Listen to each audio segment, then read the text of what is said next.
Hello students, my name is Vishnu Sharma, your business teacher. Today's topic from class 12 business studies, topic from chapter number 5 organizing.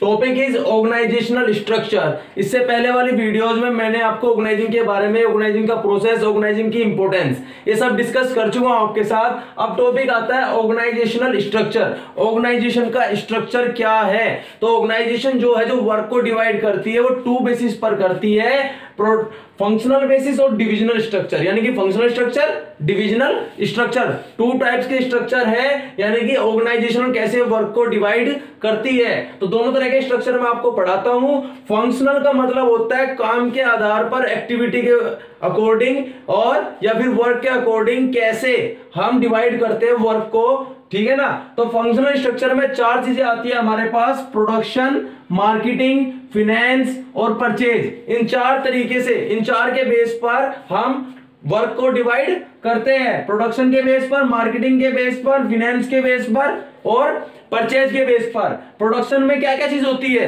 Processing होती है, यानी कि product बनाया जाता है, quality control check की जाती है, और रिपेयर का काम भी प्रोडक्शन के अंडर में ही आता है कि भाई रिपेयर करने वाले जो वर्कर्स होंगे वो प्रोडक्शन के अंडर में वर्क करेंगे, क्वालिटी कंट्रोल वाले भी प्रोडक्शन के अंडर में वर्क करेंगे, प्रोसेसिंग वाले भी प्रोडक्शन के अंडर में वर्क करेंगे, ठीक है ना। तो प्रोडक्शन के अंडर में वर्क डिवाइड होता है। और मार्केटिंग में भी, मार्केटिंग में काम क्या होता है? एडवर्टीजमेंट करना, सेल्स करना, आफ्टर सेल सर्विस प्रोवाइड करना, जो कस्टमर केयर सेंटर्स होते हैं, ये सब मार्केटिंग में ही आते हैं। नेक्स्ट है फाइनेंस के बेस पर कि हमें कैपिटल मैनेज करनी है, कैपिटल का अरेंजमेंट करना है। तो सबसे पहले तो कैपिटल स्ट्रक्चर का पता करना कि कितनी कैपिटल की जरूरत होगी, कितने कैपिटल कैसे आएगी।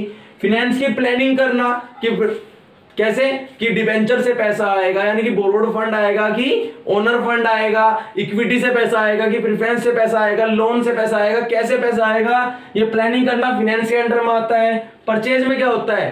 प्रोडक्शन के लिए परचेज जरूरी है। क्यों? क्योंकि रॉ मटेरियल चाहिए, मशीनरी चाहिए, और परचेज का रिकॉर्ड करना भी परचेज के अंडर में ही आता है। लास्ट वर्ड आया था इंपोर्टेंस में, कोऑर्डिनेशन। अगर ये चारों एक दूसरे के लिए काम ना करे तो हमारा एक्टिविटी वर्क कंप्लीट नहीं होगा, टारगेट को अचीव नहीं कर सकते। प्रोडक्शन, मार्केटिंग पे भी, फाइनेंस पे भी, परचेज पे, तीनों पे डिपेंड है, यानी कि आपस में ये इंटरडिपेंडेंट है। क्लियर है? नेक्स्ट बात आती है डिविजनल स्ट्रक्चर। ऑर्गेनाइजिंग कैसे वर्क को डिवाइड करती है डिविजनल स्ट्रक्चर के अकॉर्डिंग।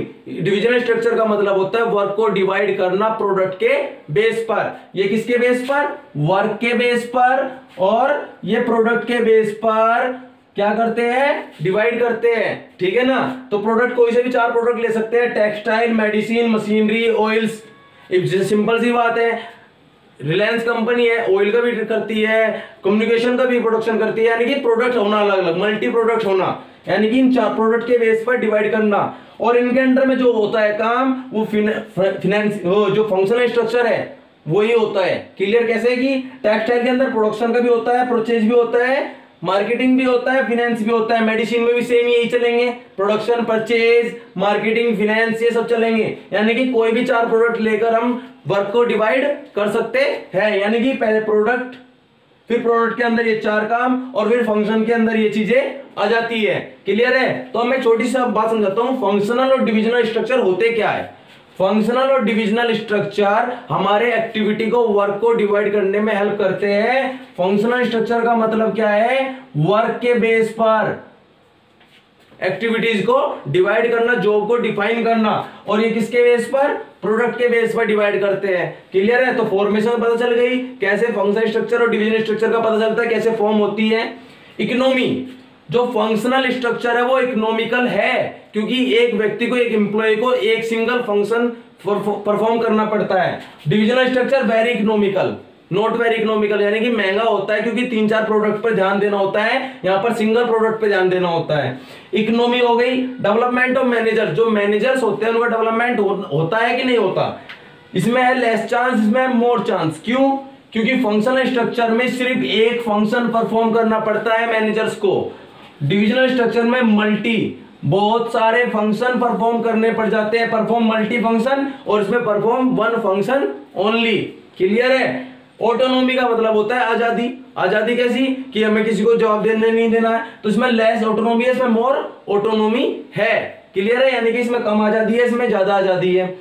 सूटेबिलिटी, सूटेबिलिटी का मतलब होता है किस फर्म के लिए, किस ऑर्गेनाइजेशन के लिए फंक्शनल स्ट्रक्चर सूटेबल है और किसके लिए डिविजनल स्ट्रक्चर सूटेबल है। तो फंक्शनल स्ट्रक्चर सूटेबल किसके लिए है, जो ऑल टाइप ऑफ ऑर्गेनाइजेशन, जितनी भी ऑर्गेनाइजेशन है सभी जगह फंक्शनल स्ट्रक्चर होना जरूरी है। बट डिविजनल स्ट्रक्चर कहां पर होगा, जहां पर मल्टी प्रोडक्ट का प्रोडक्शन होता हो, suitable for multi product organization only, जहां पे बहुत सारे प्रोडक्ट बनते हो वहां पर डिविजनल स्ट्रक्चर का भी होना जरूरी है। समझ गए होंगे कि फंक्शनल स्ट्रक्चर कंपलसरी है, डिविजनल स्ट्रक्चर कहां पर आएगा, जहां पर बहुत सारे प्रोडक्ट प्रोडक्शन किया जाता हो। क्लियर है, थैंक्स।